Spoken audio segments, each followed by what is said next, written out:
from last week. Is it John? Yes, it is, Matt. Well, actually, it's John. Sorry? It's Johnny Q. So before you hung up on me. The second Johnny, the one at the very end of the show. Oh, okay. No, the first one. Okay. You asked the other one. Is this the same guy that just called in? So, I'm the guy from Orlando. I know Tracy's from Orlando. Hello. Yeah. Oh. You can sock him in the arm for being rude to me and hanging up on me. It depends on what you said. That's not fair. Okay. I just wanted to say real quick. I found the verse because I was talking to the guy on the phone. I guess he's a producer or something, and it was probably some miscommunication. You were asking me last week where do you think that I think that Jesus would send you to hell if hypothetically I was right and you were wrong? Yes, kind of. Is that correct? Pretty much, yeah. Okay. So the verse, if you have your Bible, I noticed last week you had a Bible with you. It's 1 Corinthians 3. I'm sorry, 4:5. Yes, and where you can read the verse or what have you. It's not the only one. It's instructing you not to judge. Right. That God is going to be the ultimate judge. Correct. And I don't see how that's relevant, honestly. And I'll explain why.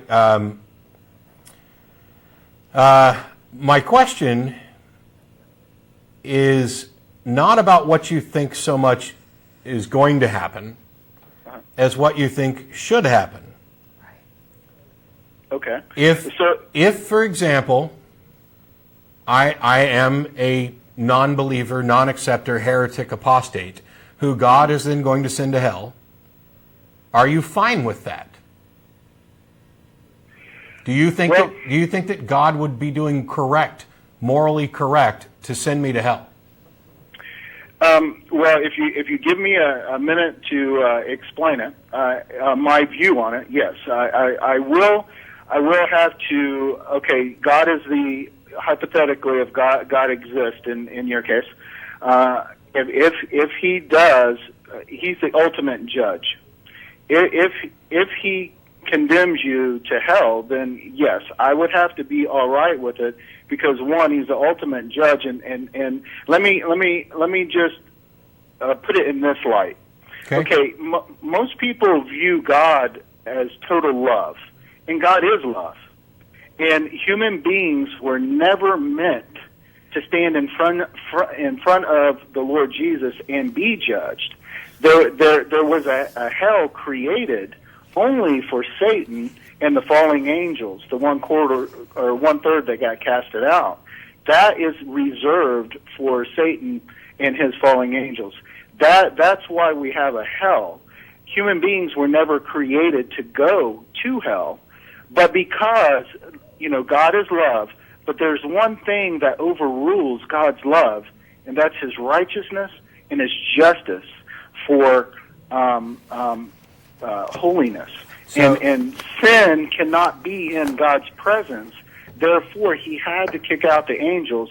Therefore, we in the Garden of Eden got casted out, and we can only come back into His presence through Jesus Christ covering of because He gave His life on the cross for us. He was a sacrificial lamb. And did you think that I hadn't heard this particular story before?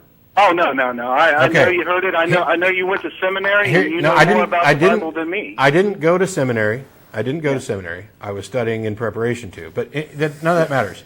I just have to keep clarifying that because people get there. I would like to know your... Here's my question that I don't think you really answered. Okay, well, you did, kind of. You did. To be fair, you answered it. You said that if God did that, you'd have to be okay with it because He's the ultimate moral judge. Correct? That is correct. And not only do I disagree in the sense that I think that you're wrong, I think that by saying that, you have lost any position you might have had. Because what you've done is said that if God tells you, for example, to cut off the arms, let's say God tells you there's a 12-year-old girl over there, and he wants you to go over and rape her. Don't say God would never do that. It doesn't matter. I realize you don't think this is in God's character, although there are plenty of things in the Bible that would seem to go. Well, he would torture you for eternity for not believing in him, so I don't think. Maybe. I'm not sure that John's view of hell may be along the lines of Billy Graham's, where there's no hell. You don't get to go see God. He would annihilate you. I can explain hell to you if you'd like.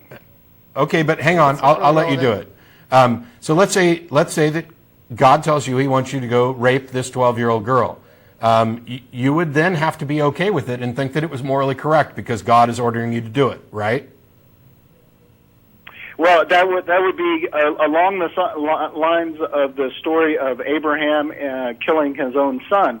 What God did was He tested Abraham, and at the last minute He gave a sacrificial lamb or ram up on the side of the mountain. But what you've Stop, John, you're missing it. What you've said, though, is that if He hadn't stopped him, that it would be right because God instructed it. You've just finished saying that if God instructs something, it's right. And so, if you were convinced that God told you to go rape this 12-year-old girl, you would consider it morally correct, right? Well, first of all, God would never instruct that. I squashed that at the beginning. Okay. Hypothetically, you would say that that's morally correct. Well, no, I wouldn't, because I don't think God... So you think God's wrong? No, I don't think God is wrong. I think God provides provisions, okay?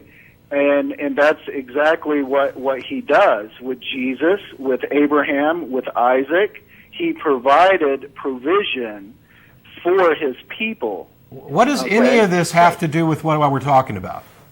It has everything to do with it. You said a minute ago that God is the ultimate moral authority, and that whether or not you personally agree with Him or not, if He says it, it's therefore just, correct? Okay. Correct? You did say that, correct? No, yes, I did.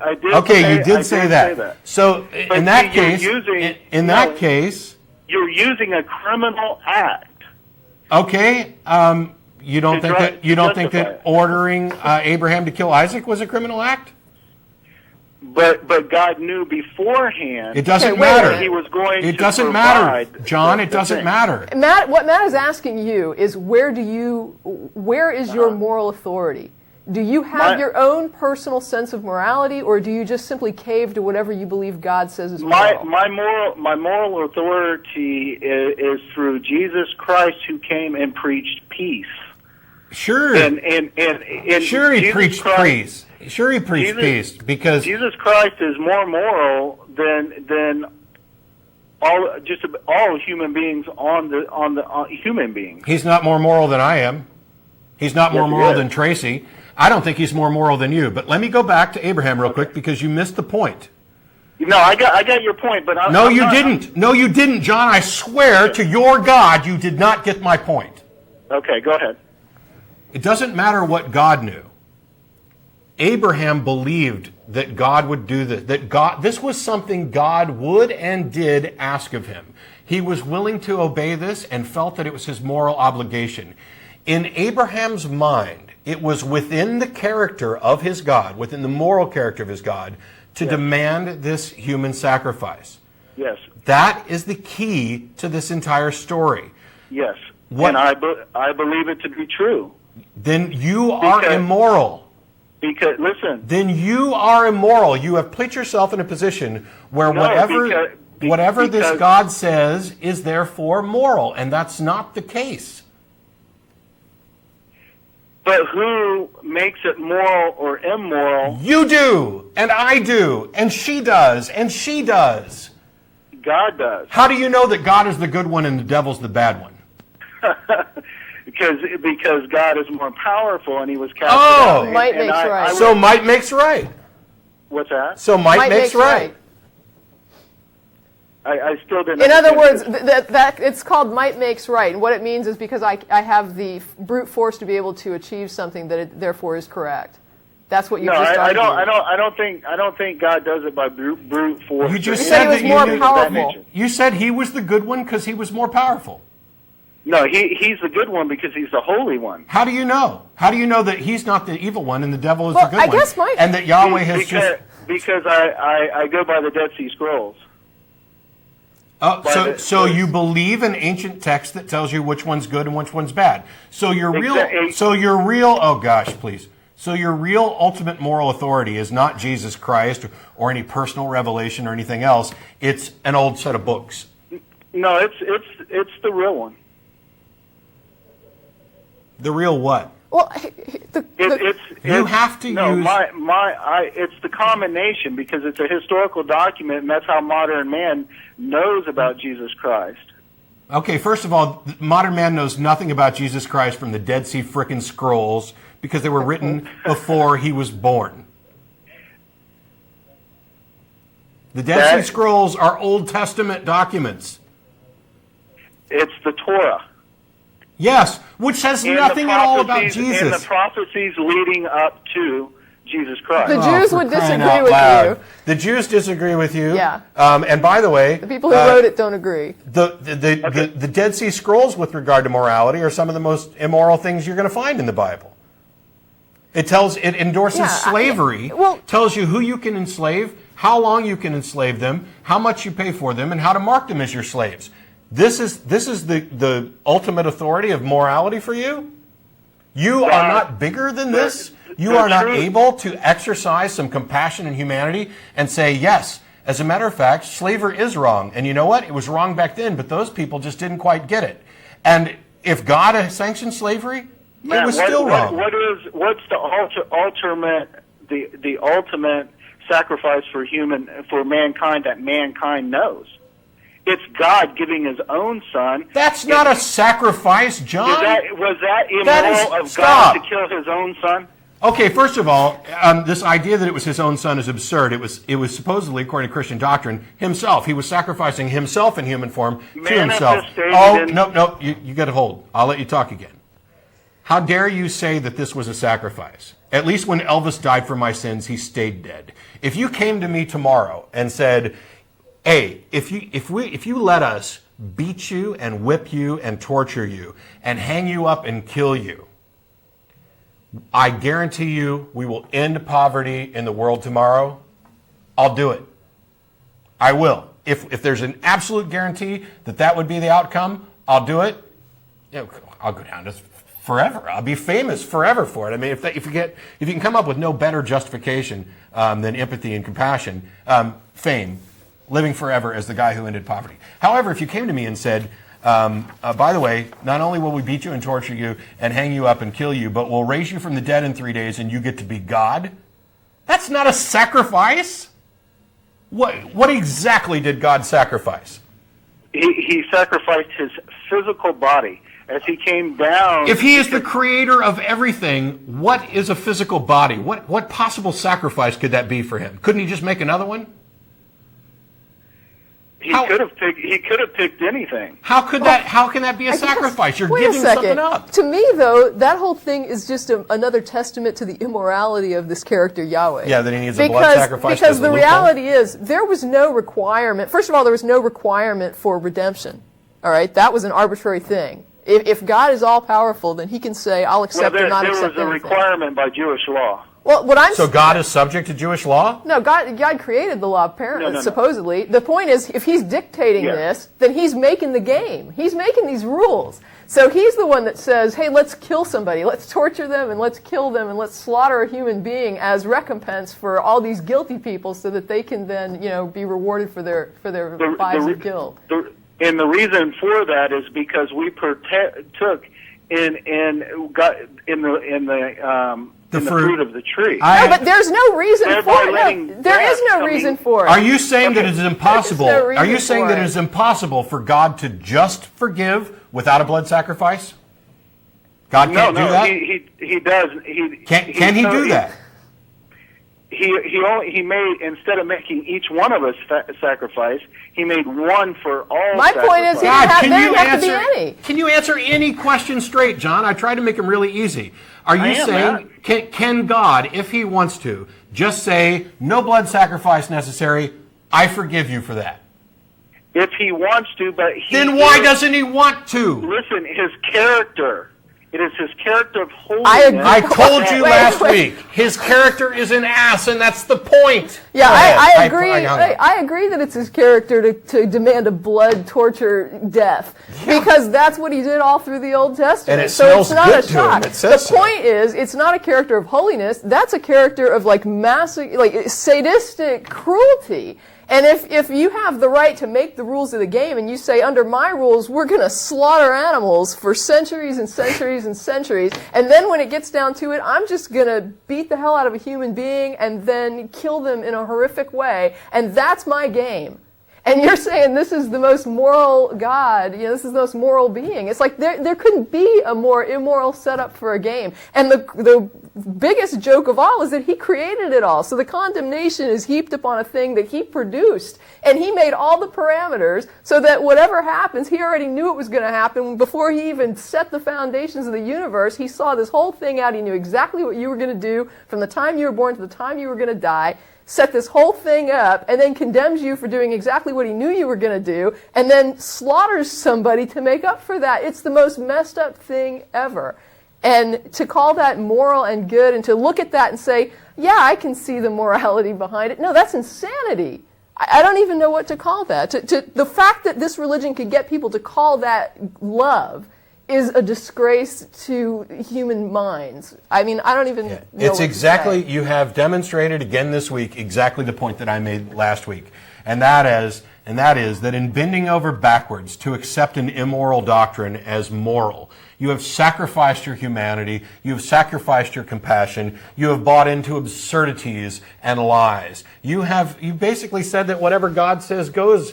And when asked the fairly simple questions, you have to hem and haw over it, because somewhere down deep, you know that it's not morally right. That slavery is not right. That mass infanticide is not right. That telling a raped woman she has to marry her rapist because that's his penalty for raping her, that is not right. That is not moral. And the fact that there are so many people that are willing to call that moral shows me what this religion can do to a person's brain. It has twisted you up to the point where, and as Voltaire said, if you can get people to accept absurdities, you can get them to commit atrocities. And that's exactly what we're seeing. John, I think you're more moral than your God, than your religion. Yeah, whatever morality you have under this doctrine is in spite of it, not because of it. Yeah, and what I had asked you last week, about would you build a torture cell? And today you call in to say that hell was designed for the devil, and I take back the smack. Yes, humans were never meant to go there. So then your view of God doesn't include an omniscience of the future. But in any case, isn't he supposed to be all-powerful? Why didn't he just eliminate all of those angels that opposed him? Why did he have to create a place to torture them forever? So he wasn't an omniscient God under John's model, is that what you're saying? Evidently. But it doesn't matter whether he saw it coming or not. Well, if he didn't, after it happened, he could have just, okay, you guys no longer exist. But he didn't. He's a sadistic, twisted, demented guy. He is an exact representation of the fears of that Bronze and Iron Age roving band of thugs who traveled around the Middle East trying to steal as much land as they could and doing it in the name of God. It's insane. And yet you're saying that he's the ultimate, it's the Dead Sea Scrolls, this is the ultimate source of morality. No, John, you are. And morality is something that has shifted culturally. It changes. It's something we grow and learn more about. And hopefully we are generally more moral than the if we're doing things right, than the generation that preceded us. And the fact is, if you're willing to say, if God told me to rape a 12-year-old girl, I would not do it, then what you're actually saying is that you do accept your own moral responsibility and that you're not deriving it from your God. Because what you're claiming is that you have a sense of morality that you would not violate, even if you believed a God was telling you to do this, that you would say, this is not correct and I would not do it. So you're basically saying, if I consider it moral, I will accept it. If God tells me to do it. But if I don't consider it moral, I won't accept it if God tells me to do it. And I think with hell, you're willing to say that you accept it because you're not really confronted with a reality. I think that if you had to really watch people be tortured, or if you had to really watch someone be annihilated, and say that that was correct. I think it would be a little bit harder. But because we're talking about a mythological thing that is not really there, that there's not something manifesting that you have to actually confront, like child rape, it becomes easier to say, yeah, I support this, because it's not an atrocity that you actually have to watch. And two quick things that I didn't get to because it was difficult to get an actual answer is, sit down and think about it for a while and try and figure out exactly what the point was in God creating this system at all in the first place. Why not, if supposedly he's omniscient or all-powerful, why not just create a bunch of good souls and let them live forever in heaven ahead of time? Why create this soul-filtering machine where we're going to send some of them to a paradise and some of them to a hell when he already knows? But the reality is there are no constraints. Like the idea that God is love and we can't stand before that kind of love, it's like, that's crap. If God is all-powerful, then we can stand before that kind of love because God can make it possible. So there's no constraints. You can't put constraints on it. Well, I guess you could, but you'd have to come up front with that and say, my God comes with all these constraints, and you'd have to define those before you came forward with your argument for God. Yeah, and the last thing that we kind of almost marginally got to was you need some criteria for which you're going to determine, let's say, for example, that Jesus is good and Satan is evil, or any kind of distinction. Because if I can't judge from the actions, how am I supposed to make the judgment? I mean, normally what I hear from Christians who are at least more familiar with the Bible is the quote from Romans, where it says that God is written onto the heart of every man so that they are without excuse. And this is used by them to say that God has written into our heart so that we know the difference between good and evil, and that is what we use as a barometer for determining good and evil. That's a problem for two reasons. For the exact same reason that your reliance on the Scripture is a problem. And that is that if you're talking about an all-powerful being who can evidently make you do whatever he wants to do, and a not quite all-powerful being, at least within Christian theology, and he hasn't squashed this one yet, but evidently they're in a struggle, and we're just little ants. And you think that this one has written a book to tell you that this is the good one. And other Christians think that this one has put a little plug in your heart to tell you that this one's the good one. Maybe this is the good one. Maybe this is the one that's lying, and this one is waiting around to see if you'll ever figure it out.